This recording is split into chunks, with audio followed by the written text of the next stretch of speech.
যশোরে বিদেশি পিস্তল ও গুলিসহ এক যুবককে আটক করেছে গোয়েন্দা পুলিশ। শহরের একটি মোবাইল সার্ভিসিং দোকানে অভিযান চালিয়ে তাকে আটক করা হয়। বিস্তারিত জানাচ্ছেন আমাদের প্রতিনিধি রাতুল রয়।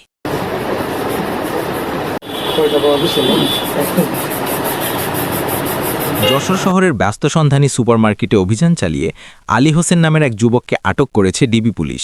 দুপুর ২:৩০টার দিকে গোপন সংবাদের ভিত্তিতে এসআই অলোক কুমারের নেতৃত্বে ডিবির একটি দল মার্কেটে অভিযান পরিচালনা করে। অভিযান চলাকালে তনবি ইলেকট্রনিক্স নামে একটি মোবাইল সার্ভিসিং সেন্টারে তল্লাশি চালানো হয়। সেখান থেকে উদ্ধার করা হয় একটি বিদেশি পিস্তল, একটি ম্যাগাজিন এবং ১ রাউন্ড গুলি। আটক আলী হোসেন ওই দোকানের মালিক। তার বাড়ি সাতক্ষীরার কলারোয়া উপজেলার কোটাগ্রামে বলে জানা গেছে। গোপন সংবাদের ভিত্তিতে অভিযান চালিয়ে অস্ত্রসহ তাকে আটক করা হয়েছে। তার বিরুদ্ধে আইনানুগ ব্যবস্থা গ্রহণ করা হচ্ছে। ডিবি সূত্র জানিয়েছে, উদ্ধারকৃত অস্ত্রের উৎস ও ব্যবহারের উদ্দেশ্য জানতে আটক ব্যক্তিকে জিজ্ঞাসাবাদ করা হচ্ছে। অভিযানের পর তাকে ডিবি কার্যালয়ে নেওয়া হয়েছে। অবৈধ অস্ত্র উদ্ধারে এ ধরনের অভিযান অব্যাহত থাকবে বলে জানিয়েছে আইনশৃঙ্খলা বাহিনী। রাতুল রয়, টেকবিট নিউজ, যশোর। যশোর থেকে পাওয়া এই ছিল সর্বশেষ আপডেট। রাজিয়া সুলতানা বৃষ্টি, ডেস্ক রিপোর্ট, টেকবিট।